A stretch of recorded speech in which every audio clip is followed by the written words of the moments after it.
Hi everybody, welcome to block 3 of Rise and Shine. So I wanted to show you on our quilt, it's this block right down here in the corner, and we're going to be working on that today. It's a really fun one to do. So we're going to go straight on to step 1, and what you're going to do is you're going to chain piece some pieces together.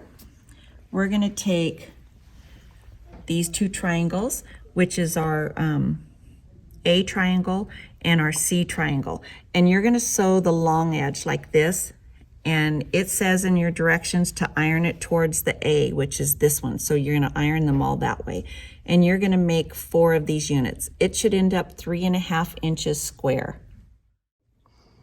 Okay, now we're going to go on to step 3. So don't get confused when you look at your things. They skipped step 2, but they just should have named this one step 2. So what we're going to do is we're going to take a number 4 triangle A and 4 triangle C, and this one is sewn a little bit different, so I want you to compare it to how you do your pictures here. So if you'll notice, I have a straight line right here, and I've sewn one of the short edges. So this is your A triangle and your C triangle, and you are going to make 4 of this unit, and this one you're going to press it towards the C triangle. So the first one we did towards the white, this one will go towards the color, and you're going to make 4 of these.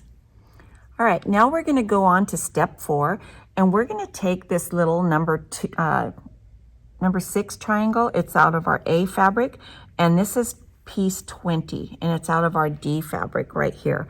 So you're going to see a lot of different variations of the D fabric, but I guarantee you it's all the same. Sometimes you'll get the little plum and sometimes you won't. So what we're going to do is sew this triangle on there. So I have one here on the machine ready. So we're just going to sew this short end right here. It fits in there really nice because of those templates and the way they cut everything for you. Okay, so when we open this up, it's going to be like that. And they had us iron this towards the white fabric. So you'll see here, and you're going to make 4 of these units. Okay, now we are going to take the units that we made in step 3 and step 4, and we are going to sew them together. So if you look on the one that I have sitting here, you're going to have this unit, and then this unit is going to go like this. So we're going to turn this one this way, and we're going to sew those. And so we're just going to put it in here. I always try to make sure that these meet exactly down here.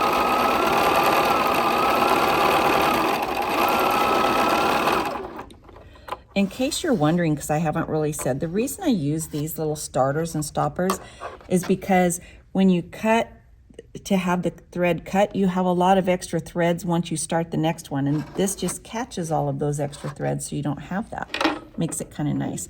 So you're going to open this piece up. It's going to end up being a 3.5 inch unit, and you're going to iron that towards this number 20 piece right here like this. Okay, we're going to go on to step 6 now, and the unit that we just made in step 5 that has the step 3 unit and the step 4, we're going to sew 2 of those together, and you'll notice that I have a point here that needs to be matched, and so that's where I'm going to do that special pinning that I do. And once we make 2 of these units, we're going to sew them together. So what I've done here is I've pinned those together for you to see, and I don't know if I've shown the new people how to do this. So we're going to go through this right here where my seam is. Let me find it here. Right here where that point is. And I always look on the other side to make sure it's there. Then I'm going to go through on the other one where that point is like that. And my seams are going opposite directions. Okay, so if I were to take this pin and just go like that, it moves the back fabric down a little bit. So we're going to take another pin and we're going to put it real close to that one. Now I keep this pin straight. I don't bend it, so it's going to be straight out like that. And then this one I'm going to pin real close on this side. So we're going to have 2 of those right next to that seam. Then I'm going to take this one and not pull it all the way out, but I'm going to go like that this way, so I know exactly where I want that seam to go. So we're going to sew this, and then I'll show you how that turns out.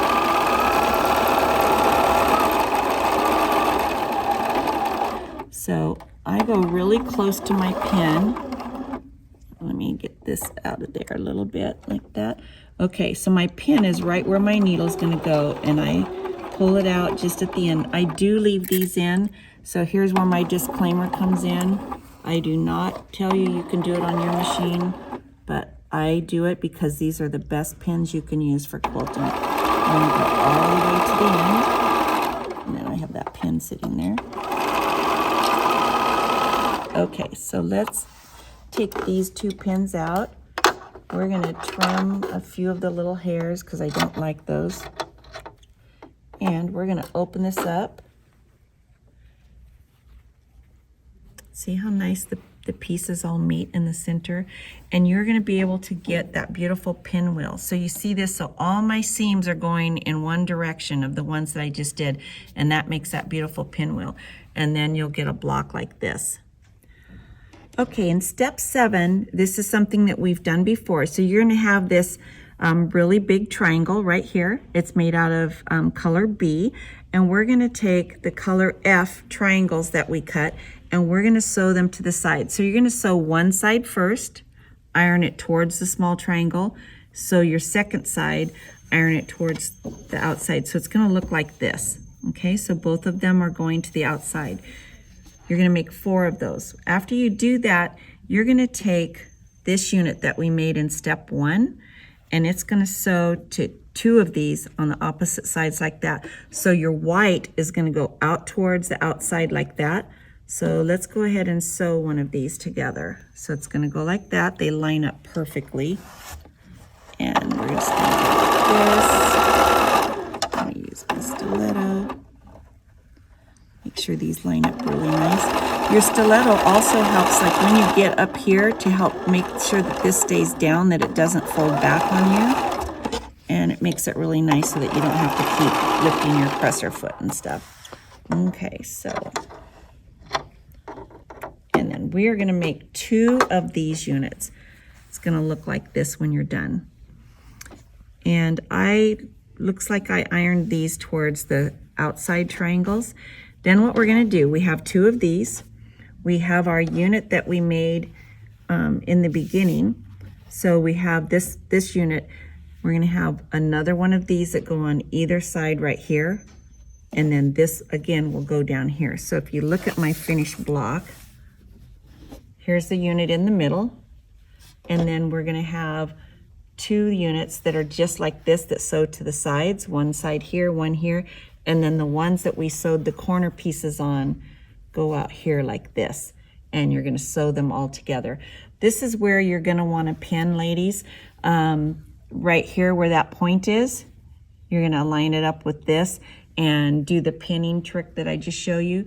And I'm going to show you that again in class so you'll understand that, and it'll be really easy for you.